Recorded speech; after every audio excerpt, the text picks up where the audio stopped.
it's amazing. We talked about the digital age and pre-cloud and even going way back. But even today, it's amazing to me how many of these risk programs and compliance programs are stood up on the back of email and spreadsheets. And there's just a much simpler way, a much better way. Faster, easier, cost-effective, the whole nine.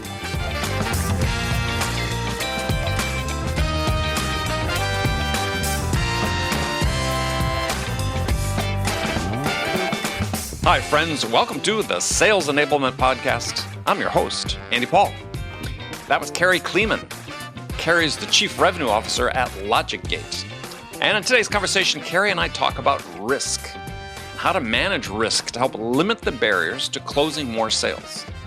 Now, there are lots of types of risks that influence decisions on the part of buyers. It's vendor risk. Are they too small? Are they unproven technology? There's performance risk. Can they live up to their commitments?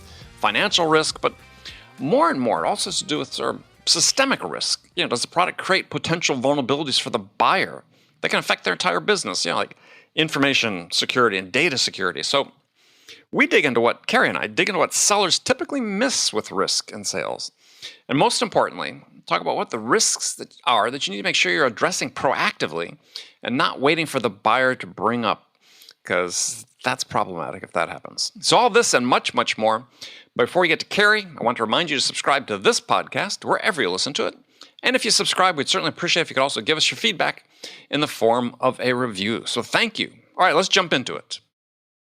Karry, welcome to the show. Thanks, Andy. Great to be here. Appreciate it. So this may be a first because your brother was previously a guest on this program. It's been several years since we've had him on, but Craig is somebody I've known for a while.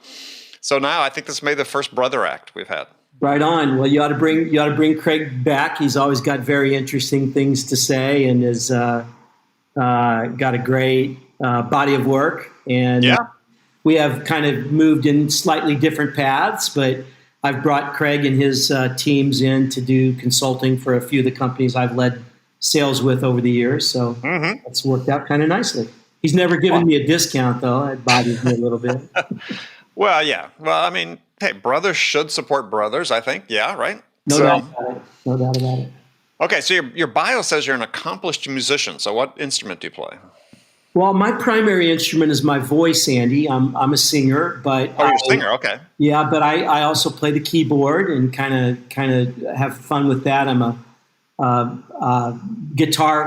rhythm guitar player, but I would say that would be the order of the of my preference for the instruments. And we have a LogicGate band that I was going to ask. Yes. Yeah, we do, and it's just amazing how many people come out of the woodwork and say, yes, I've got XYZ instrument in the closet collecting dust, and I'd love to pull it out. And, right. And we enjoy that, and I've done that at most of the companies I've worked with. Are you a musician? No. Yeah, one of these people like a failed piano player from elementary school, but that's about it. I mean, I enjoy singing, and I did theater in high school and college, but Right. Yeah, not popular music. Now, again, bio says you're a Beatles fanatic. So what's your favorite Beatles song? Well, I got to go with Hey Jude. Just, in the annals of rock and roll songs, it was a pioneering and cutting edge song by virtue of its length. Sure. No song, when it came out, no song of that length was ever played on the internet radio stations, and it cut a new path as the Beatles did in so many other ways. But that's probably my favorite one, but it's a hard question to answer. Well, it is. And if you had to pick a less popular or more obscure choice, what would it be? Yeah, that would be Rocky Raccoon, which is a nice little on the White Album. Yep. Yeah, on the White Album. That's right. That would be the one. In fact, if we have time, I'll play it for you before the interview's over. You'll actually play the track, or you'll play it on your keyboards? I'll pull the guitar out and we'll go. There we go. I think I remember the words. That was the White Album is indelibly etched into my memory. So yeah, I was thinking about that myself, and what's my sort of favorite Beatles song, which is almost impossible to choose since all of them are so imprinted on me. I was 7 when they came out, first got popular, and I remember the first with our first album, came to the United States, my oldest brother had major back surgery, so he was in bed for 6 months. And he was in high school at the time. And we would sit on his bed and listen to the radio. It was just, Beatles on rotation over and over again. I want to hold your hand, and she loves you. And from that point forward. For sure. As a matter of fact, my brother Craig and I what started it for me was we both got Beatles albums for Christmas as really young kids. And it was known as the Red and Blue album. Those were not albums. Yeah. Classic. Right. They were compilations, yeah. Compilations. And he got the Red album, which was 62 to 66. And I got the Blue album, which was 67 to 70. And he kind of went early Beatles, and I sort of went later Beatles. And that has stayed with me ever since. And my kids are now all raving Beatles fans as well. So it's kind of fun. Well, that's good. That's good, as they should be. Okay, so we could turn this into a Beatle episode, but we'll talk about sales. I mean, if somebody's listening and you're not a Beatles fan, you need to change that, because you're missing a part of your education. Right on. All right, so let's talk. We're going to talk about risk in sales, and I think in any situation in sales, all things being equal, buyers will gravitate toward the lower risk solution, right? So it sort of becomes our job as sellers is how do we mitigate risk, and that risk comes in various forms. So I'm sort of interested in diving into that in terms of what you see as sort of the various forms of risk, because I know you in your job sort of with LogicGate, you guys sort of deal with sort of the data security, IT risk, though not exclusively for sure. But I just want let's talk through the various levels of risk. I mean, in my first book, I'd put together sort of a chart that sort of showed various risk levels and what that meant in terms of who you should be speaking to within the organization. But there's certainly vendor risk. I mean, I spent most of my career. You've worked with startups. I worked with startups. I was selling mission critical communication systems. Vendor risk was a big part of it, right? Were we too small? Did we have the financial stability to support what we're trying to sell? Maybe the technology was innovative and unproven. Yeah.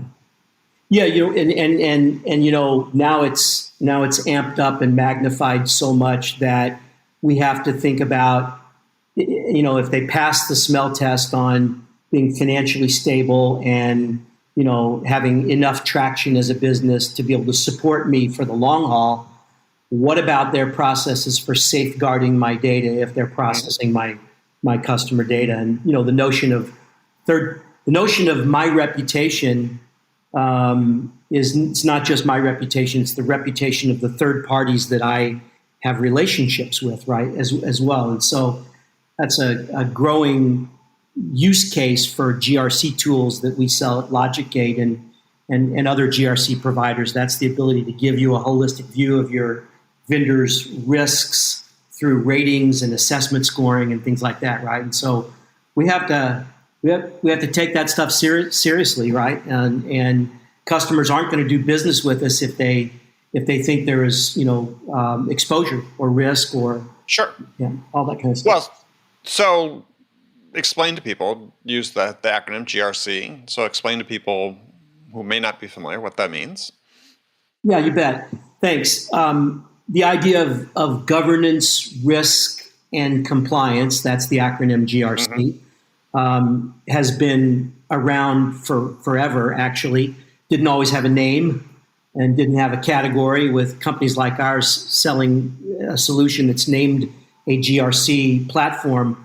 But it existed, any policy or law or regulation or code of conduct or reporting that was required or business risk that was analyzed fit under this umbrella of a GRC framework. And before the dawn of the digital age, companies were doing it, whether they called it GRC or not. And then, around the time... before we get to the digital age, so let's break that down. So, when companies are assessing the risk of a vendor, and any vendor, right? Let's take even pre-digital, or people are selling products that don't tie into your customer data or whatever, expose that to risk. What is a company evaluating a vendor on in terms of the governance and the risk? And certainly there are industries where there's compliance issues for sure. Yeah, you bet. I mean, that has escalated in terms of its enormity over time, right? The way people look at that. But, I think, is this a credible, first of all, do their sellers tell the truth? Is there honesty and transparency? And I mean, at the basic human level, is the conversation I'm having with somebody one where there is active listening going on and credibility in the conversation, right, and those kinds of things, I'm sure you would agree would be fundamental and foundational. And so they're going to evaluate the seller. They're going to evaluate the seller's manager. They're going to evaluate the product or service people behind the seller's statements and words, right? Do they do what does the product work? Does it work as advertised? Is it well supported and well documented? Those are all the things that are going to be assessed at foundational level. And I think this is something that's really interesting to dive into, is that in many cases, I think what you're saying now too, especially with a product like yours, but even before this, you have to assume that companies are actually tracking this. This is not anecdotal information that, hey, I'm going to talk to John, who is interfacing with the seller, and sort of ask what he feels, but it might be recorded. Yeah. Right? This is, or assessed or graded. I know you have grades. This is how we're evaluating these vendors on truthfulness, on product functionality, on living up to commitments, all those things. Yeah. I think there's an endemic problem in that buyers are tired of sellers who don't listen and who really don't know what they're talking about, right? And so there's some of those things are table stakes, and you got to have them, don't you? You got to be a credible voice. Yeah. Well, I mean, I think that for me, I think sellers, yes, they'd love to have somebody who knows what they're talking about, but I think more than that, they'd love to have someone who takes the time to really understands what the buyer's trying to say is the issue and what they're trying to do.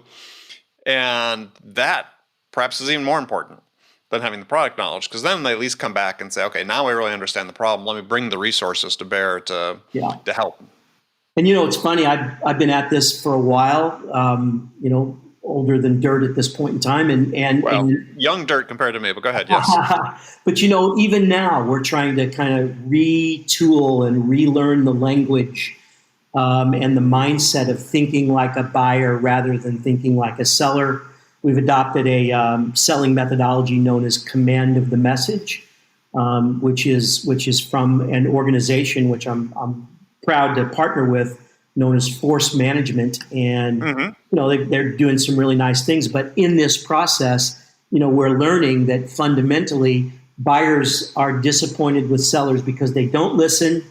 Yes. And they don't really understand the buyer's needs, right? They don't really understand the buyer's needs. And so fundamentally, that's good governance. I mean, as a sales leader, I have a responsibility to govern my sales team in a way where they're trained up to be able to speak a language and be able to display and demonstrate those kinds of characteristics with buyers today. Yeah, well, the reason I'm smiling is that I like to use this analogy or metaphor of a sales manager is, let's say, the vice president of manufacturing for, let's say, a car company, right? And when you look at the number of sellers that go into the field that, well, gosh, a survey I just saw last week was that 83% of buyers receiving C-level buyers reporting seeing no value in their conversations with sellers, right? So, I'd look at that as a production person and say, well, look, you're producing products that have an 83% failure rate. Now, if you were manufacturing a product, you'd be fired long, long time ago. Yeah. And yet, here we are in sales. We're talking about this in the issue of governance. Is we tolerate organizations, and this comes from the top, right? There's this tolerance that our sellers are going to be inefficient and unproductive in 80% of the conversations they have, or perceived to be ineffective. It's like, that's a failure rate. That is. We have to tirelessly try to change that. We do. We have to tirelessly try to change that, and we have to differentiate as a sales organization holistically by proving that wrong. Right? Yeah, and it's like, we talk about, again, this is in the context of governance. It just sort of comes is if you're a vendor, or a buyer evaluating a seller, a vendor, not just the individual seller, that's a huge reflection on the company. Yeah. If the people, in the absence of distinct product knowledge that relates directly to the buyer, if they're not asking the right questions to drive to a point of understanding. And this to me is the big disconnect we have, is that we train sellers to operate on assumptions, right? Here's a persona, somebody you're going to talk to. They sort of have these needs. You're going to ask this list of questions typically, and if the answer sounds something like this, then we get it. And there's a huge gap between that point they're thinking they get it and what the customer really is concerned about. Yeah, for sure. And there's been an erosion of trust over time, and if I can, one of the things that a tool like this does can say you're a growing company, SaaS company, and banking or fintech or something, and you've reached product market fit and you've got initial traction, and now you want to expand globally, right? Sell your products and services in and across Europe and Asia. Right. Well, laws are changing, and keeping up with the regulators is no easy task. Right. And you better know what regulation and law you need to comply with before you enter into those markets. And risk and compliance tools can be a very, very tangible way to amalgamate the regulatory information, the laws, the documents, and the obligations specific to your market, specific to your product and services, and have that at your fingertips, and then be able to enter those new markets with confidence and grow your business. And then that's a real tangible way that we sip our own champagne at LogicGate, because we're using our products to help us understand regulation and law by market of the world and by geography of the world as we expand into international markets, which is right where we are on our journey. Yeah. Well, I mean, to your point, if you're dealing at all with customer data and privacy concerns, then they're at the forefront these days. I mean, I'm interested, in your experience with your customers. I mean, it's table stakes, basically, right? I mean, it almost seems like you have to have that under control before you even be concerned about vendor risk and technology risk and so on. Before you close a deal, you're going to have to go through, for most, at least, technology companies, you're going to have to go through a security review. You're going to have to go through a detailed root canal type stuff, where the customer, your end user customer, is going to want to know that your security house, because you're going to be housing their customer data, maybe personal information of their clients, maybe secret sauce, that your security house is in order. And, things like SOC 2 compliance. I don't know if you're familiar with that, but SOC 2. Well, I am somewhat, but why don't you explain it to people listening? Because some people may know the buzzword, but not know, or the acronym, but not know exactly what it stands for. I mean, the short story on that is that you've got to prove that you've adopted the practices and the processes and have established the controls in place for you to safeguard somebody's data, right? So this SOC 2 certification is table stakes.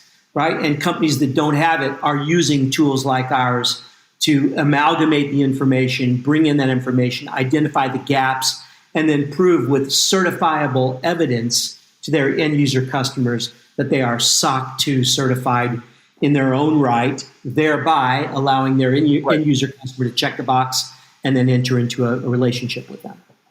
Right. So the SOC 2 certification, though, sort of like the ISO 9000, whatever, is there's certified auditors that would come through, and you have to go through this whole audit process to get certified in those 5 areas: security, availability, exactly, processing integrity, confidentiality, and privacy. That's right. And those kinds of regulations and requirements are table stakes and voluminous. They're ever increasing. Federal government wants us, if we're going to sell our products and services to federal and state and local government, we need to prove a certain security standard that has been knighted by the federal government, known as FedRAMP certification or authorization. And at my former company, prior to LogicGate, we used a GRC tool as the repository to gather all the information in the documents that not only showed the gaps in people, process, and technology that we needed to mitigate or remediate in order to become FedRAMP certified, but then allowed us to distribute that information for review and approval across the organization, get our house in order, and then get FedRAMP certification. And we went on to sell a lot of software to the federal government as a result of that. Right. And so LogicGate then is what you're saying is it's basically a tool to track where you stand in relation to all these compliance requirements internally, and where to a pretty finite level in terms of who's responsible for what piece and how that builds up into the whole. Granular, finite, the entire landscape of risk in an organization can be tracked, monitored, reviewed, approved with dashboards and reports. So the C-suite, the board of directors, executives of the company, and line of business managers can understand visually where risks are. And oh, by the way, we often think about managing risk in the context of mitigating it or eliminating it. What about risk in the context of taking on more risk? So we're now moving our platform into a phase where we're quantifying risk or speaking to risk in the language of dollars and cents, whereby business decision makers may say, well, we're not really taking on enough risk in a certain area. We could afford to take on more risk. We use our product internally, this notion of sipping your own champagne, to understand all of our contract obligations. Right. So where do we have limitations of liability, limitation of liability that is a little bit outside of the bounds of what we're normally willing to accept? And how much of that over the life of our customer relationship are we willing to take on? We might flex a little more for a strategic logo, right? That's just demanding, but more than we normally would. But too many of those, then our risk equation is out of balance, and we have that level of granularity on understanding risk obligations in contracts. And a tool like ours can be used for that. Yeah, well, I think that's a great perspective for sellers to have, is that to understand that risk is bilateral, and it's not just the risk to the buyer, but it's the risk to the organization.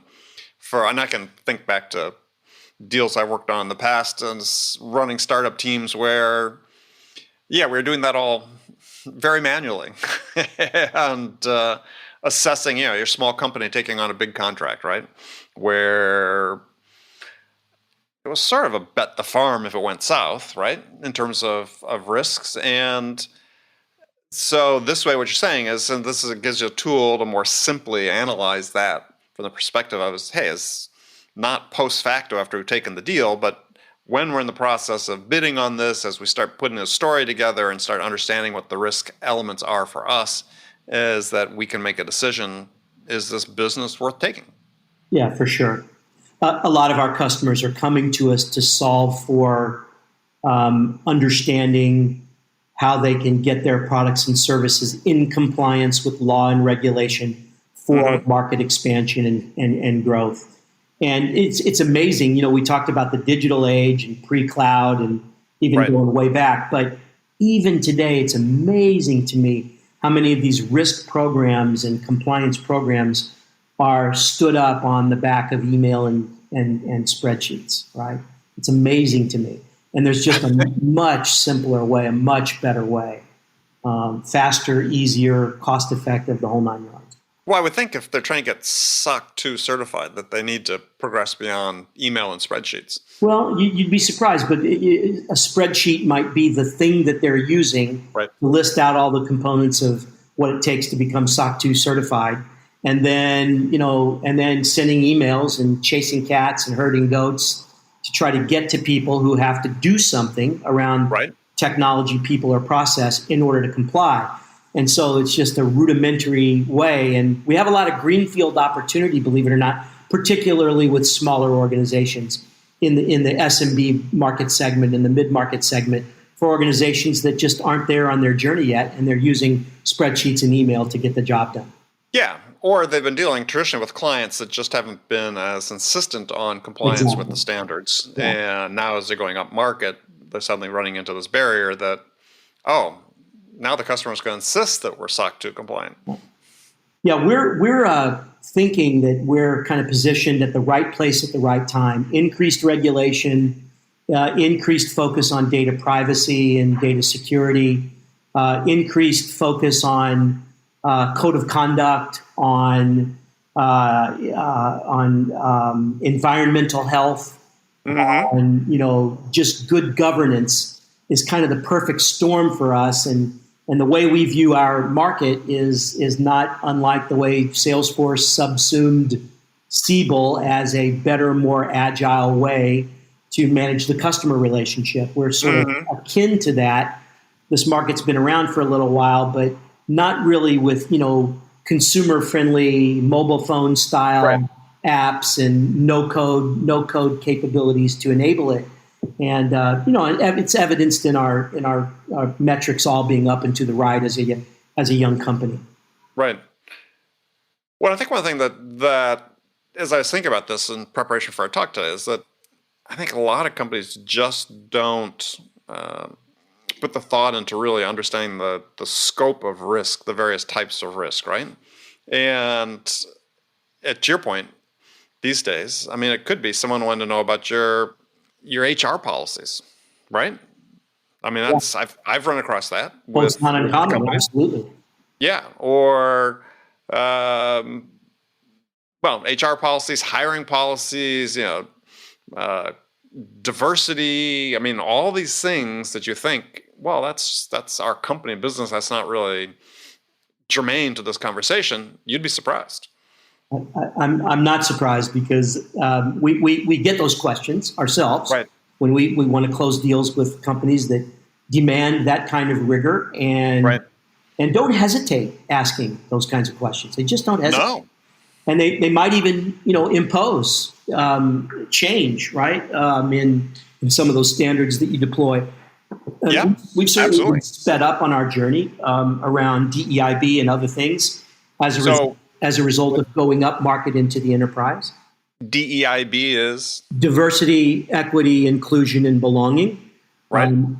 High value for us. We walk the walk and we care deeply and meaningfully about it. But, we also have large enterprise market segment customers that, can sort of command that we move fast in this arena, or they're not going to do business with us, Right. Well, so the point of bringing that up, though, is that you need to have a vision. You need to have an insight into what your situation is as an organization, right? Yeah. And be tracking these things and have in place a plan or a process to improve. And you need to be able to track what you're doing in that in real time, be able to show and document to a prospective customer, this is what we're doing, because oftentimes it's not, have you achieved this goal? It's what's your journey look like to that goal? I mean, even on things like quality standards, customers in the past I've dealt with where I didn't have to be at a certain spot, but I needed to show that I was moving toward compliance at a certain rate. No doubt. In order to do business. GDPR, CCPA, and the data privacy standards are here to stay. I'd read a statistic that half of the world's population will be dealing with data privacy in some form or another by next year, or something like that, something crazy like that. Well, we all have to deal with that. Yeah. Well, and you consider how many users Facebook has, right? at this point. Right. Almost accounts for about half of the world's population, it seems like. Yeah, I mean, it's not as straightforward as you think, right? I mean, there are certain levels of risk that sellers think about, but you really need to think about it more globally.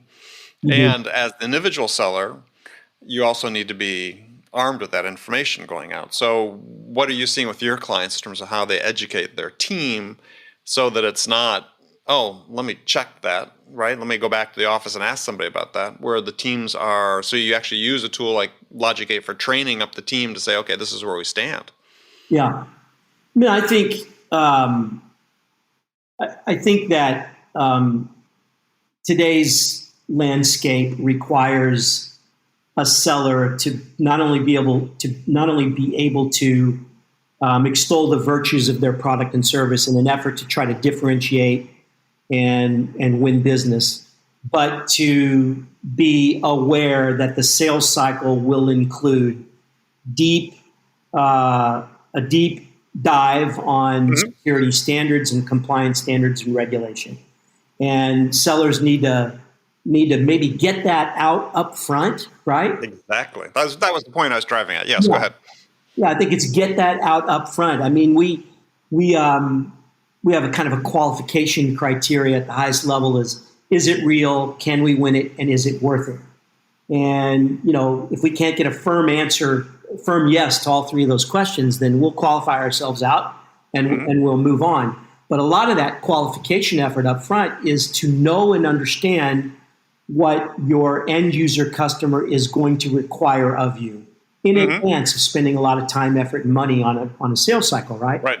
So sellers today have to kind of get up to speed on SOC 2 and ISO 27001 and regulatory requirements and frameworks and content frameworks that end user customers require that we produce as evidence that they can trust us, right? Mm-hmm. And it requires thinking, requires conversations, it requires getting familiar with acronyms and frameworks, and it kind of learning a new language when you're selling, because you're no longer in there just to talk about your feature, your function, and your benefit. You're there to talk about your product, and you're there to talk about your product's ability to comply with their regulation and your ability to be a good third-party vendor of theirs, right? Because it's not only, they're staking their reputation on you as well. Oh, absolutely. Well, that's risk, right? That's right. that's the vendor risk. Yeah, I think to that point is as a seller, you're better off surfacing these things up front because, especially if your house is in order, then what you've done is eliminated sort of the nagging doubt that'd be at the back of the buyer's mind, which is, well, yeah, they're good, but if we get to the end of this road and they can't live up to all the compliance requirements we have, we've just wasted a lot of time. Yeah. And yeah, if your house is in order, you've created a competitive advantage against those who perhaps aren't, who then will say, well, we're going to leave this to the end, whereas the buyers are already envisioning, well, okay, great.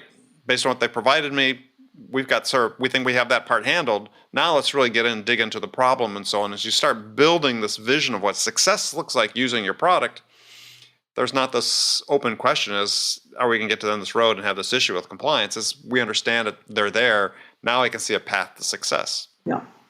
We've got this, and clients come up with, as much as we think we've cornered the market on, the primary or most interesting use cases for risk and compliance, some of our customers come up with new ways to use the tool that we hadn't even thought of. And we're doing this really cool thing that's kind of like the Salesforce App Exchange. It's called the Risk Cloud Exchange, rcx.logicgate.com. And it's a place where risk and compliance professionals and researchers and evaluators and, of course, potential buyers of our solutions can go to look at various applications, content, and frameworks and stimulate and have training and education, and kind of a one-stop shop that not only includes the LogicGate products and services, but includes applications that our customers have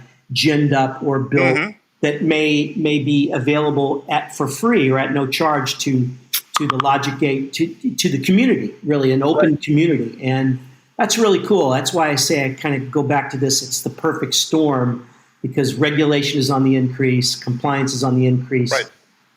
Data breaches and security breaches and incidents are almost not a matter of if, but a matter of when. And you better have your house in order for an incident response team and an incident response readiness plan when it does happen, because it's likely to happen. Yeah, well, it happens to everyone. Yeah. I think, I like that. The thing we talked about before, I just stress for people as they're listening, is that obviously you want to spend time on this. If you're in the SaaS business, you're running into this, on every opportunity, you have to have your house in order on the compliance and security. But I don't see enough companies doing it, looking out at the opportunities and assessing the risk of the ones they're taking on or they're selling to. And I think that is part, I think, for me is very interesting as well. Is like, we used to do it manually, but every deal has some element of risk, right? And it's not like you're going to stop the process, but if you're analyzing your pipeline, and especially if you're a company, let's say, making a move up market and you're trying to land a whale or two, I think a lot of companies, and we've seen it, startups get killed by getting the big customer or severely damaged, is, they didn't analyze their risk. And there's risk on every opportunity. Is why not just the risk of are they going to close or not? Understand the risk factors behind whether they're going to close or not. Oh, for sure. And are you going to end up building bespoke custom development work that won't be scalable across the larger market? Yep. You have to have discipline. We as leaders have to have discipline to resist the temptation to, the notion of, all money is good money is not really the case. Not all money is good money. So. No, all money is not the same. It's not. Yeah, I mean, in the haste to get a logo, you might be tempted to cut corners. So a little more rigor is always good. Doesn't mean you won't take risks, for sure, but at least understand the implications of the risks that you're taking. Understand what they are in the aggregate across all of the risks in the business, right? Right. In context, risk management. We also have a kind of an interesting dynamic, for just policy management for organizations that have an ongoing effort to create the policies for code of conduct. And I remember my prior company was another Chicago startup, and we had nice growth and a nice run, and we were acquired. The acquiring company, it was a great landing place for employees, for the product, and for our customers. And wonderful, wonderful thing. And one of the first things they did it was almost an acqui-hire. They were not only acquiring the product, but the people, our people. But the first things they did was had us attest to all of the policies of the company, right? And I remember, getting an email from my new manager, who was the chief revenue officer for the acquirer. And he was like, Karry, man, not a good look. You haven't gone in to attest all these policies, right? So we're getting a lot of people that want to use our tool to help manage the creation of and the organization of and the attestation of all of those policies in the organization. Fact of life, right? I mean, just in the last year after my podcast was acquired by Ring DNA they're very good at, we've got these policies and we're doing these training and you have to pass these tests. And it's like, I've done more in the last year than I did in the previous 40. So, things are changing. Great way to be able to organize it and keep track of it all. Yeah. All right. Well, Karry, appreciate you spending the time with us today. If people want to learn more about LogicGate or connect with you, what's the best way to do that? Best way is to go to LogicGate.com. That's our website. There are all kinds of wonderful ways to interact with us, even without being contacted by a salesperson. So we want to meet them right where they are on evaluating what a product or service like this can do. Also, Karry.Kleeman@LogicGate.com is my email address. Yeah. Right. Excellent. And appreciate you coming. Say hi to your brother for me. I will. It's really great to meet you. Sure appreciate it. All right. We'll talk to you soon. All right. Cheers, man. Okay, friends, that's it for this episode. First of all, I want to thank you for taking the time to listen. So grateful for your support of this show. And I want to thank my guest, Karry Kleeman, for sharing his insights with us today. If you enjoyed this episode, please subscribe to this podcast, Sales Enablement with Andy Paul, on iTunes, Spotify, or wherever you listen to podcasts. You can do all that on your phone in less than a minute as soon as this episode is over. So thank you for your help. And as always, thank you so much for investing your time with me today. Until next time, I'm your host, Andy Paul. Good selling, everyone.